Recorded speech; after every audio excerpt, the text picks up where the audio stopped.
Hello students, स्वागत है आप सभी का आपके अपने YouTube channel smart study classes पर। तो आप सभी को पता है केमिस्ट्री हमारी most important objective type question की एक सीरीज चल रही है बच्चों। और जैसे ही सीरीज समाप्त हो जाएगी फिर आपको चैप्टर नंबर 9 जो है उप सहसंयोजक यौगिक वो पढ़ाया जाएगा। इसके बाद आपको एल्डिहाइड कीटोन तथा कार्बोक्सिलिक अम्ल की एक दिया 2 वीडियोस मिलेंगी। उसके बाद नाइट्रोजन कार्बन यौगिक की एक, उसके बाद जैव, मतलब 3 या 4 दिन बाद हमारे पूरा का पूरा सीरीज जो है समाप्त हो जाएगा। उसके बाद ही बच्चों हम आपको चैप्टर नंबर 9 पढ़ाएंगे। तो चैप्टर नंबर 9 कोई ज्यादा बड़ा नहीं है, उसको बहुत अच्छे से क्लियर कराएंगे, टेंशन मत लो। तो कमेंट्स मत करो सर उस चैप्टर को पढ़ा, मुझे पता है वो चैप्टर रह गया यार, मैं जानता हूं अच्छी तरह से, और बहुत अच्छे से पढ़ाया जाए क्योंकि वहां से बच्चों आईपीएस नाम पूछे जाते हैं। वो तभी क्लियर होंगे जब आपको उसका कॉन्सेप्ट क्लियर हो जाएगा। थोड़ा सा पेशेंस रखो 3 या 4 दिन का। और ये अगर गैप नहीं होता तो बच्चों यहाँ तक आपका ये सीरीज समाप्त हो चुका होता। बट यार कोई ना कोई रीजन होता है जिसकी वजह से मैं आपको वीडियोस नहीं दे पाता, उसके लिए सॉरी। ठीक है बच्चों, कल संडे में भी हम आपको वीडियोस देने वाले हैं क्योंकि थोड़ा सा तो कुछ ना कुछ तो होगा कल। ठीक है, चलिए तो बच्चों आज हम जो है फिनोल एवं ईथर से जितने भी इंपॉर्टेंट ऑब्जेक्टिव क्वेश्चंस बन सकते हैं वो डिस्कस करेंगे, क्योंकि अल्कोहल से जितने बनते थे बच्चों वो हमने आपको करा दिए हैं। ठीक है, हेलो स्टूडेंट्स, तो आपके लिए गुड न्यूज़ है क्योंकि अनअकैडमी में एक बहुत ही अच्छा फीचर ऐड हुआ है जिसका नाम है आस्क का डाउट। इसके लिए स्टूडेंट सबसे पहले आपको क्या करना है, Unacademy learning app student play store से आपको डाउनलोड कर लेना है। डाउनलोड करके बच्चों इसे आप ओपन करोगे। ओपन करने के बाद बच्चों आपको कैटेगरी सेलेक्ट करनी है। यहाँ पर आप क्लास 10th में हो, 12th में हो, वो कैटेगरी स्टूडेंट सेलेक्ट गोल में आप जाकर सेलेक्ट कर लेना कि आप किस क्लास में हो। ठीक है ना, आप अगर 10th में हो तो 10 सेलेक्ट करोगे। तो मैंने यहाँ पर ITJ सेलेक्ट कर रखी है, तो मैं यहाँ पर इस कैटेगरी को चेंज कर सकता हूँ। मैं जो 3 डॉट्स हैं इस पर क्लिक करूँगा बच्चों। ठीक है, जैसे मैं इस 3 डॉट्स पर क्लिक करूँगा बच्चों तो मेरे पास ये ऑप्शन आ जाता है, मैं इसको चेंज कर सकता हूँ। अब जैसे क्लास 10th है, CBSE क्लास 10th, तो मैं यहाँ पर आ जाऊँगा। ठीक है, बहुत ही अच्छा फीचर है और आप इसका बेनिफिट उठाना जरूर। ठीक है बच्चों, तो देखो इसके बाद बच्चों आपको क्या करना है, आपका अगर किसी क्वेश्चन में डाउट है तो आप थोड़ा सा नीचे आओगे तो आपको यहाँ दिखाई दे रहा है आस्क का डाउट। ठीक है, आप इस आस्क का डाउट, ये दिखाई दे रहा है ना, इस आस्क का डाउट पर बच्चों आप क्या करोगे, क्लिक करोगे। जैसे ही बच्चों आप आस्क का डाउट पर क्लिक करोगे तो आपके सामने ये शो होने लगेगा। ठीक है, तो आप क्वेश्चन जो पूछना चाहते हो स्टूडेंट, आपने अगर उसकी पिक्चर ले रखी है बच्चों तो बहुत अच्छी बात है, अदरवाइज आप यहाँ पर टेक अ पिक्चर कर सकते हो।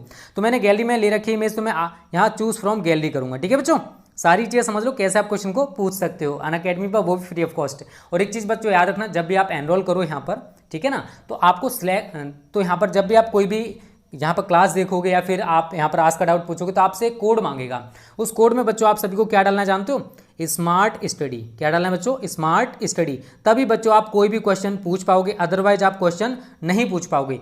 इस समझ लीजिए प्रोसेस क्या है। ठीक है, यहाँ पर मैं क्वेश्चन को यहाँ पर सेंड कर रहा हूँ।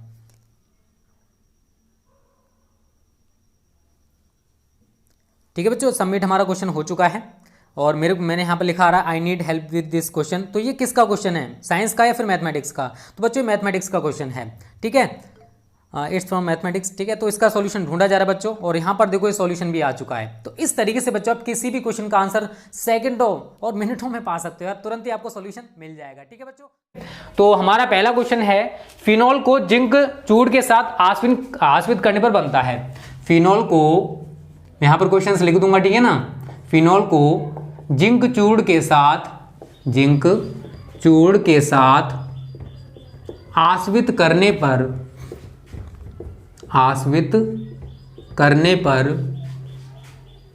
बनता है। ये हमारा क्वेश्चन है।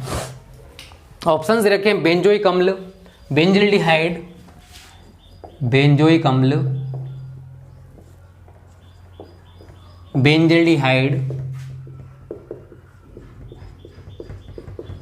बेंजिल अल्कोहल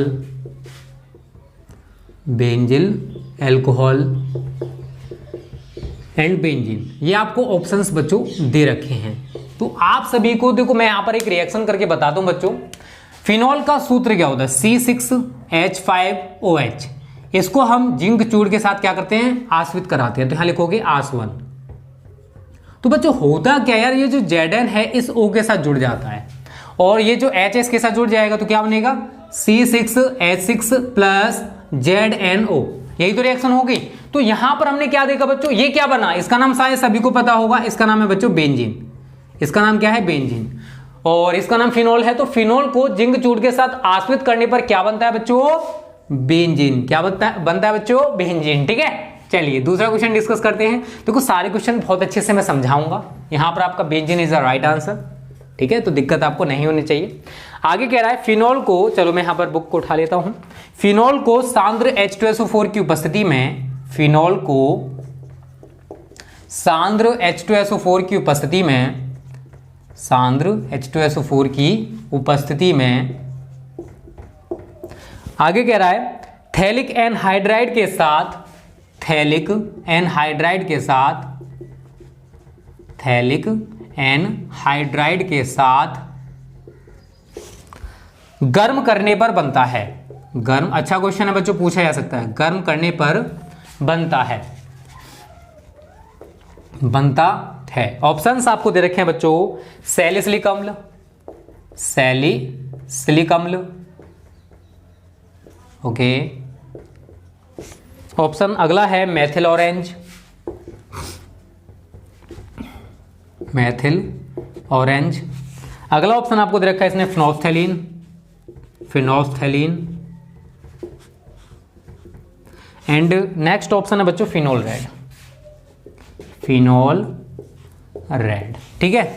तो बच्चों यहां पर हम इस रिएक्शन के थ्रू इसको समझने का प्रयास करेंगे, ठीक है। थैलिक एनहाइड्राइड को फिनोल के साथ, ठीक है। तो यहां पर थैलिक एनहाइड्राइड बना रहा हूं पहले, ये हमारा क्या है, थैलिक एनहाइड्राइड है, C double bond O C double bond O and इसको इसके साथ जोड़ दोगे, ठीक है। एंड बच्चों फिनोल के साथ, तो यहाँ पर आप फिनोल नीचे बनाओगे, ठीक है ना, समझाने के लिए मैं आपको रिएक्शन को करा रहा हूँ इस टाइप से। और आप सभी को पता है यार फिनोल में हर जगह C के साथ H जुड़ा, तो यहाँ पर H और आप यहाँ पर OH दिखा दोगे। सेम आप करोगे बच्चों, यहाँ पर 2 हम फिनोल के अणु लेंगे, यहाँ पर कितने, 2, तो यहाँ पर आप H और यहाँ पर आप OH दिखा दोगे, ठीक है। और सांद्र H2SO4 की इसने बात की, तो यहाँ पर मैं लिख दूंगा सांद्र H2SO4 की प्रेजेंस में हम इसको गर्म करेंगे। तो बच्चों होगा क्या, इसका H, इसका ये इस टाइप से जुड़ जाएंगे, तो इसका H, इसका H और इसका O H2 बना लेंगे, और कार्बन की दोनों वैलेंसी हो गई खाली। एक वैलेंसी से हम इसको जोड़ देंगे और दूसरी वैलेंसी से हम इसको जोड़ देंगे। तो मैं आपको आगे यही दिखाने वाला हूं बच्चों। रिएक्शन टफ नहीं है, रिएक्शन बहुत ईजी है, बस थोड़ा सा इसको समझ लीजिए, ठीक है। C डबल बॉन्ड O, यहाँ पर O C और ये दोनों वैलेंसी इस टाइप से, तो इधर एक फिनोल का अणु लगा दोगे आप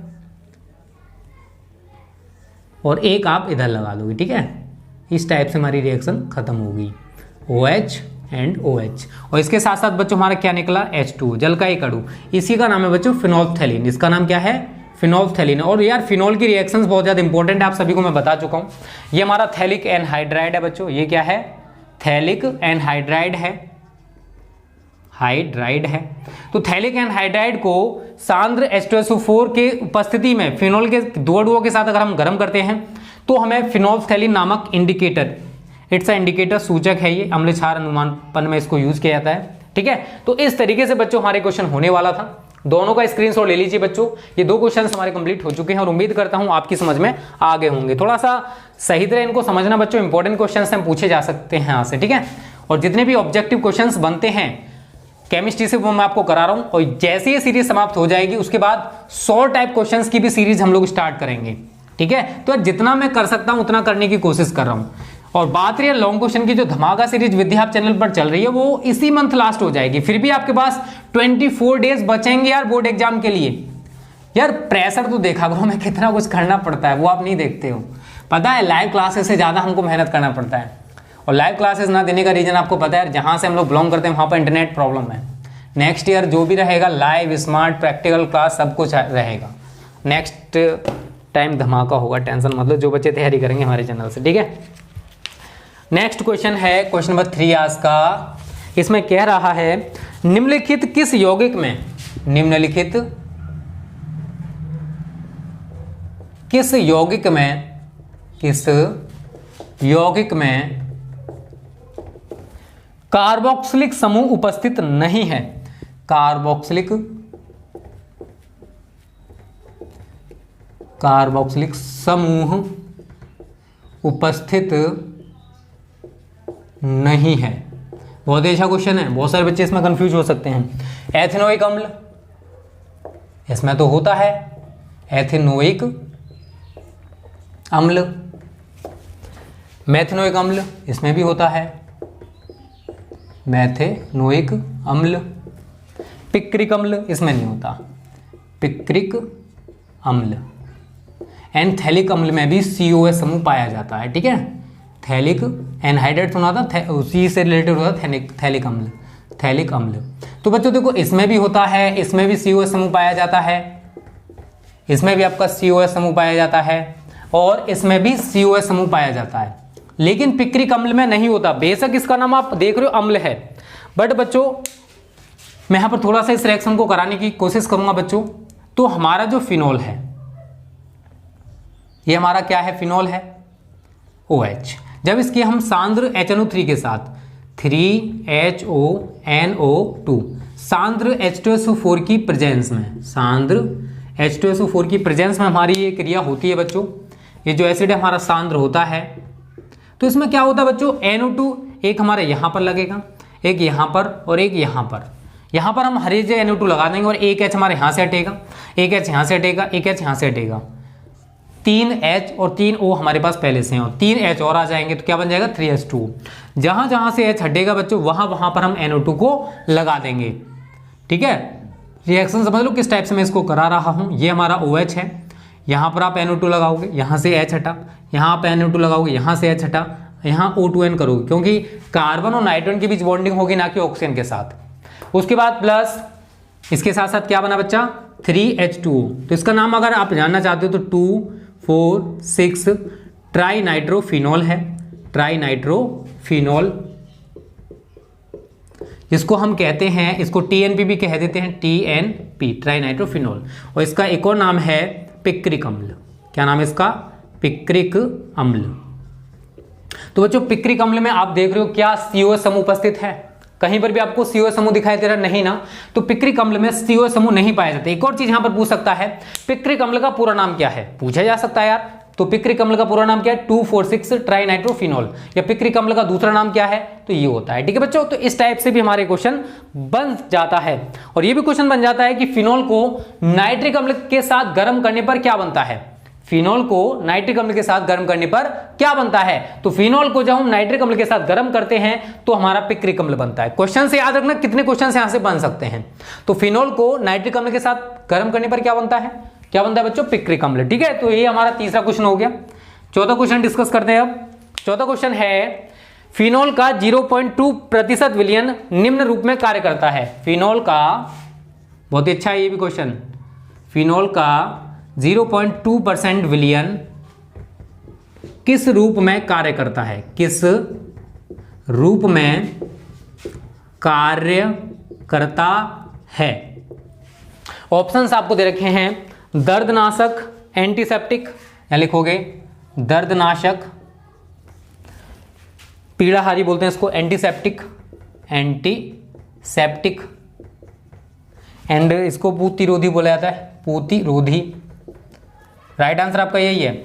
जो फिनॉल का 0.2% विलयन है, फिनॉल का 0.2% विलयन एंटीसेप्टिक या पूतिरोधी के रूप में यूज किया जाता है। और ऑप्शंस लिख देते हैं, एंटीबायोटिक, नो, एंटीबायोटिक, इसको हिंदी में कहते हैं प्रतिजैविक या एंटीवायरल, एंटीवायरल, इसको कहते हैं प्रति विषाणुक, एंटीवायरल, ठीक है बच्चों। तो फिनॉल का 0.2% जो विलयन है वो एंटीसेप्टिक के रूप में यूज होता है। तो इसका राइट आंसर हमारा क्या हो जाएगा, एंटीसेप्टिक। क्लियर सभी को। तो ये फिनॉल से रिलेटेड क्वेश्चन है बच्चों जो पूछे जा सकते हैं, आप इनको अच्छे से तैयार कर लेना। उम्मीद करता हूं सारे क्वेश्चंस आपको समझ में आ गए होंगे, ठीक है। फिनॉल से रिलेटेड एक रिएक्शन होती है रीमर-टीमन अभिक्रिया। फिनॉल को जब हम क्लोरोफॉर्म और एल्कोहलिक एओएच के साथ गर्म करते हैं तो क्या बनता है, तो ये भी क्वेश्चन बन जाता है। फिनॉल को क्लोरोफॉर्म और एल्कोहलिक एओएच के साथ गर्म करने पर सैलिसिल्डिहाइड बनता है। क्या बनता है, सैलिसिल्डिहाइड। और इस क्रिया का नाम क्या है बच्चों, रीमर-टीमन अभिक्रिया, राइमर-टीमन अभिक्रिया है। इस चीज को आप सभी याद रखना, ठीक है। तो जितना आप तैयारी कर सकते हो और करने की कोशिश करो। ये मत सोचो कि बोर्ड एग्जाम नेक्स्ट मंथ होने वाले मैं तैयारी कर लूंगा, नो यार, तब प्रेशर इतना ज्यादा होगा तैयारी नहीं कर पाओगे। अभी से तैयारी करने स्टार्ट करो, तब तक बहुत अच्छे से तैयारी हो जाएगी, ठीक है। जल्दी से इसका स्क्रीनशॉट ले लो बच्चों। तो 4 क्वेश्चन हमारे कंप्लीट हो चुके हैं। अब हम ईथर से रिलेटेड कुछ क्वेश्चंस डिस्कस करेंगे, ठीक है। तो ये तो फिनॉल से रिलेटेड क्वेश्चंस हैं जो पूछे जा सकते हैं, और इन क्वेश्चंस को यार एक जगह लिख लो या कहीं पर भी लिख लो, बट इनको तैयार जरूर कर लेना जितने मैं आपको करा रहा हूँ विद सॉल्यूशन। इसके बाद हमारी शॉर्ट टाइप क्वेश्चन की सीरीज चलेगी, उसके साथ साथ मैं आपको प्रोवाइड करूंगा चैप्टर नंबर 9।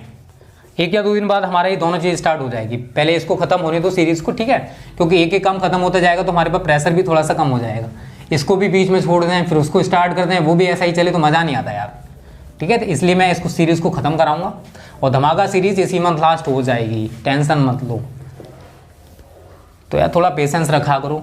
ठीक है, चलिए बच्चों, तो आज का हमारा क्वेश्चन नंबर 5 है असममित ईथर है। असममित ईथर है, ये है हमारा क्वेश्चन नंबर 5। असममित ईथर है। ठीक है, ऑप्शंस आपको दे रखे हैं CH3O CH3, CH3O CH3, CH3O C2H5, CH3O C2H5, C2H5O C2H5, C2H5O C2H5 या नन ऑफ दीज, इनमें से कोई नहीं। तो बच्चों देखो, ईथर्स 2 टाइप्स होते हैं, सममित ईथर और असममित ईथर। थोड़ा सा इसके बारे में आपको बता दूं, सममित ईथर एंड असममित ईथर। असममित ईथर, तो बच्चों देखो सममित ईथर वो होते हैं जैसे हमारा ईथर्स ही होते हैं। ठीक है, दोनों तरफ मैं लिख सकता हूँ ये हमारे ईथर्स हैं। और अगर एक चीज याद रखना, अगर ऑक्सीजन के दोनों तरफ समान एल्किल समूह लगे हुए हैं, कैसे समान, तो हम इसको बोलते हैं सममित ईथर। क्या बोलते हैं? सममित ईथर। अगर समान एल्किल समूह ऑक्सीजन के दोनों तरफ लगे हुए हैं तो। और अगर भिन्न भिन्न लगे हुए हैं तो एक तरफ मैंने CH3 लगा दिया, O इधर मैंने C2H5 लगा दिया, तो दोनों एल्किल समूह भिन्न भिन्न हैं, तो इसको असममित ईथर बोला जाता है। जब ऑक्सीजन की दोनों संयोजकताओं से अलग अलग एल्किल समूह लगे हुए हैं तो उसको असममित ईथर कहते हैं। और अगर समान एल्किल समूह लगे हुए हैं बच्चों तो उसको हम सममित ईथर कहते हैं। तो असममित ईथर इनमें से कौन सा आपको दिखाई दे रहा है? ये वाला। ठीक है, तो अगर इससे रिलेटेड कोई भी क्वेश्चन इन फ्यूचर बनता है तो आप आसानी से उसका आंसर कर सकते हो। ठीक है, चलिए 6वां क्वेश्चन डिस्कस करते हैं बच्चों। इसमें क्या कह रहा है? निम्न अभिक्रिया का नाम होगा। निम्न अभिक्रिया का नाम होगा। तो यहां पर ऑप्शंस दे रखे हैं, पहले रिएक्शन लिख लेते हैं कौन सी है। C2H5ONA plus IC2H5 is given you C2H5O plus NaI। इस क्रिया का हमसे नाम पूछा है। ऑप्शंस दे रखे हैं कोल्बे संश्लेषण, कोल्बे संश्लेषण। नेक्स्ट दे रखा है वुड्स संश्लेषण, वुड्स संश्लेषण। नेक्स्ट दे रखा है बच्चों आपको इसने विलियमसन संश्लेषण। This is the right answer, सभी को पता होगा विलियमसन संश्लेषण। जिन बच्चों ने पढ़ रखा है उनको तो पता होगा, और जिन्होंने नहीं पढ़ रखा उनको दिक्कत होगी इसमें। ग्रिग्नार्ड संश्लेषण, ग्रिग्नार्ड संश्लेषण। तो देखो बच्चों, आप सभी को मैं बता चुका हूं यार इस क्रिया का नाम और क्रिया को कैसे किया जाता है। जब हम किसी भी सोडियम या पोटेशियम एल्कोक्साइड को किसी भी एल्किल हैलाइड के साथ गर्म करते हैं तो हमें ईथर्स प्राप्त होते हैं। क्या प्राप्त होते हैं? ईथर। और इस क्रिया को कहते हैं विलियमसन संश्लेषण अभिक्रिया। ठीक है, तो जब हम सोडियम एथोक्साइड को एथिल आयोडाइड के साथ गर्म करेंगे तो डाई एथिल ईथर प्राप्त होगा, उसके साथ साथ सोडियम आयोडाइड निकल जाएगा। और इस क्रिया का नाम क्या है बच्चों? विलियमसन संश्लेषण अभिक्रिया। क्या नाम है? विलियमसन संश्लेषण अभिक्रिया। क्या नाम है? विलियमसन संश्लेषण अभिक्रिया। स्क्रीनशॉट ले जल्दी से, चलो ये क्वेश्चन भी हमारा कंप्लीट हो गया। ठीक है, ऐसे क्वेश्चन बोर्ड में आते हैं, टेंशन मत लो, इन्हीं की तैयारी अच्छे से कर लो। ठीक है बच्चों, चलिए मिटा दे इसको, इनको अच्छे से तैयार कर लेना। कल मैं आपको एल्डिहाइड कीटोन तथा कार्बोक्सिलिक अम्ल के इंपॉर्टेंट ऑब्जेक्टिव कराऊंगा। ठीक है, मेहनत करिए यार, आप टाइम वेस्ट मत करिए।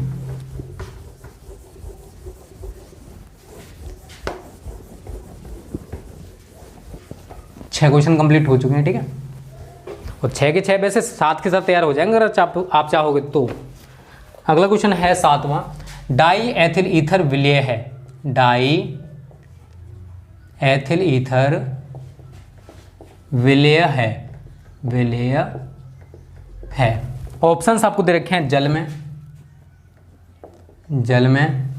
अगला दे रखा है तनु HCl में, तनु HCl में। अगला दे रखा है सांद्र H2SO4 में, सांद्र H2SO4 में। अगला दे रखा है सांद्र KOH में, सांद्र KOH में। तो बच्चों आप सभी को याद रखना है यार, डाई एथिल ईथर जो है वो तनु HCl में विलय होकर लवण बनाता है। तो ये किस में विलय है डाई एथिल ईथर? तनु HCl में विलय है, और तनु HCl में विलय होकर ये लवण बनाता है। ठीक है, तो 7वें क्वेश्चन का आंसर हो जाएगा। 8वां क्वेश्चन है बच्चों हमारा, डाई एथिल ईथर निम्न में से किसके साथ गर्म करने पर विघटित होता है? डाई एथिल ईथर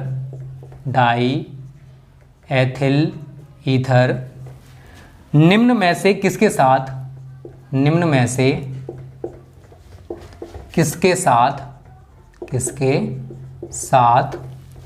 गर्म करने पर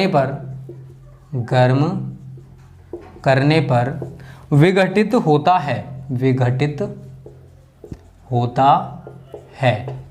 ऑप्शंस आपको दे रखे हैं बच्चों, HI, NaOH and H2O, KMnO4। ठीक है बच्चों, ये ऑप्शंस आपको दे रखे हैं इसने। तो देखो, जो डाईएथिल ईथर है मैं यहाँ लिखूंगा C2H5O C2H5, ये HI के साथ क्रिया करके विघटित हो जाता है। तो HI क्या बनेगा जानते हो? इस H को इसके साथ जोड़ दो, इतने के साथ केवल, और ये C2H5 को I के साथ जोड़ दो, तो क्या बनेगा? C2H5O, इसके साथ मैंने H को जोड़ा, प्लस C2H5I, C2H5I, तो इसका नाम क्या है बच्चों? एथिल एल्कोहल है, एथिल एल्कोहल। और इसका नाम क्या है? Ethyl iodide. क्या नाम है? Ethyl iodide. ठीक है बच्चों, तो ऐसे हमारी रिएक्शन हो जाएगी। तो HI is the right answer. Die ethyl ether जो है वो HI के साथ गर्म करने पर विघटित हो जाता है। तो बच्चों ये 7 से 8 क्वेश्चन हैं जो कि फिनॉल एवं ईथर से पूछे जा सकते हैं। इससे पहले मैं आपको एल्कोहल के क्वेश्चंस भी करा चुका हूं, और उम्मीद करता हूं सारे क्वेश्चंस आपको क्लियर हो गए होंगे। इनकी तैयारी आप अच्छे से कर लेना, स्क्रीनशॉट सभी ले लो। तो बच्चों अब आपको 2 या 4 वीडियोस और देखने को मिलेंगी, उसके साथ हमारी ये सीरीज समाप्त हो जाएगी। उसके बाद हमारा चैप्टर नंबर 9 और शॉर्ट टाइप क्वेश्चन की सीरीज स्टार्ट होगी। तो थोड़ा सा पेशेंस रखा करो। अगर वीडियो नहीं मिल पाती तो उसका कोई ना कोई रीजन होगा। अगर डिले हो जाए, कोई प्रॉब्लम है, तभी मैं ऐसा करता हूँ, नहीं तो मुझे कोई परेशानी नहीं है बच्चों आपको वीडियोस देने में। ठीक है बच्चों, thanks for watching this video. Like कर देना। ओके।